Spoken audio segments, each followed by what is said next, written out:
Mise en place du bureau définitif du Sénat, le go a été lancé ce lundi 5 août 2024 avec les dépôts de candidatures aux différents postes du bureau. Plusieurs candidatures, tant de la majorité que de l'opposition, ont été dévoilées. À côté de celles-ci, il faut épingler celles des indépendants. Parmi les noms les plus en vue, on peut citer ceux de Jean-Michel Samaloukonde, Premier ministre honoraire et homme loyal à Félix-Antoine Tshisekedi Tshilombo. Florence Mouleka, nouvelle personnalité politique voulant apporter du sang neuf pour redorer l'image du Sénat. Carole Aguito, femme politique remarquable dans ses actions. Jonas Munkamba-Kadiata-Nzemba, doyen d'âge et personnalité politique emblématique du pays. Bahati Lukwebo, ancien président du Sénat. La liste n'est pas exhaustive. Je voudrais en ce moment précis d'abord rendre hommage à son Excellence Monsieur le Président de la République, M. Félix-Antoine Tshisekedi Tshilombo, artisan de paix et de démocratie, mais surtout garant des institutions. Et parlant des institutions, nous avons la prestigieuse chambre haute du Parlement, qui est le Sénat, et qui arrive à un moment précis, au début de législature, où un calendrier a été affiché pour la mise en place du bureau définitif de cette chambre. Et c'est dans ce cadre que je suis venu effectivement déposer ma candidature. Candidature qui s'inscrit bien sûr dans l'accompagnement de la vision de son Excellence Monsieur le Président de la République, mais surtout la consolidation des acquis, comme il l'a mentionné. Et je voudrais préciser que c'est au poste de président de cette chambre que j'ai déposé ma candidature et rappeler que notre règlement d'ordre intérieur du Sénat, moi en tant que sénateur je suis astreint à le respecter, demande à ce que ceux qui veulent aspirer à des fonctions au bureau, la Chambre doit faire preuve de plusieurs qualités, de probité morale, d'expérience. Et je pense que dans le cadre de cette expérience, j'ai apporté à cette Chambre, en tant qu'ancien parlementaire, et puis ayant eu l'occasion aussi d'avoir la gestion des questions publiques.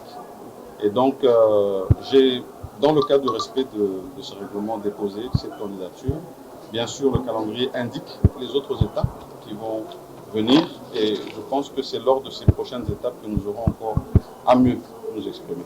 Mais pour l'heure, je remercie les services qui nous ont accueillis, ainsi que le bureau provisoire du Sénat qui organise en ce moment cette étape électorale qui va nous mener vers la mise en place du bureau définitif de la Chambre. Poste de la question. On va faire la politique autrement, et comme j'avais dit dans mes propos quand j'ai été élu, je vais dire aussi aujourd'hui que nous voulons redonner l'essence vraie à notre assemblée, à notre chambre haute. Alors, c'est pour l'intérêt de nos sénateurs que je serai là. Province de Lomami, ma famille politique et Île-de-Paix, mosaïque à Tuya.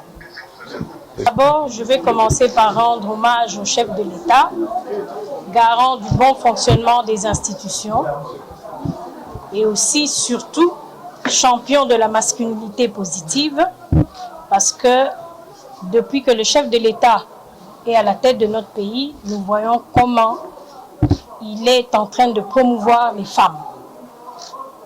J'ai postulé comme candidate questeur parce que je voudrais mettre mon expertise, mon expérience au profit de notre chambre. Oui, l'ambition, c'est aussi moderniser l'outil de gestion, informatiser le système de gestion administrative et financière pour permettre à ce qu'en temps réel, chacun de nous, c'est-à-dire sénateurs, puisse avoir les informations nécessaires sur la gestion de notre institution.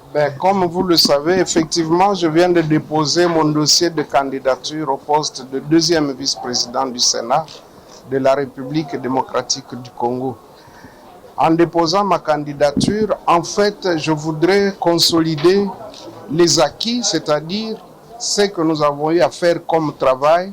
Vous savez, au jour d'aujourd'hui, le Sénat est devenu le point de mire de la République démocratique du Congo. Cela, c'est le fruit d'un travail qui a été fait par nous avec toute l'équipe des sénateurs et de l'administration du Sénat. Au jour d'aujourd'hui, vous voyez bien que le Sénat de la République démocratique du Congo rayonne. Nous voulons apporter notre expérience, la sagesse, mais surtout aussi contribuer à répondre aux attentes de la population au nom de laquelle nous sommes ici. Vous savez que les sénateurs sont les représentants des provinces et que nos provinces ont beaucoup de problèmes. Les assemblées provinciales, les exécutifs provinciaux et même les autres organes délibérants au niveau local, tout cela attend des sénateurs un grand travail. Donc nous allons travailler pour légiférer, contrôler, mais aussi vous savez que le deuxième vice-président, c'est lui qui s'occupe de ses pairs, c'est-à-dire je dois m'occuper du sort de mes collègues sénateurs. Et donc je travaillerai pour améliorer leurs conditions de travail, leurs conditions sociales. Je ferai de manière à ce que le contrôle, qui est aussi une attribution du deuxième vice-président, soit le plus efficace possible. Vous savez que déjà dans la législature passée, le Sénat a montré qu'il n'est pas que budgétivore. Il a produit plus de 650 milliards de francs congolais suite au contrôle effectué par les sénateurs. Nous voulons renforcer ce contrôle-là pour que la législature ici puisse également contribuer au budget de l'État. Il faut noter que le dépôt des candidatures se poursuit jusqu'au 6 août 2024 et après interviendra l'examen des dossiers de candidature. Et les samedis, ce sera la tenue de l'élection proprement dite pour la mise en place du bureau définitif du Sénat.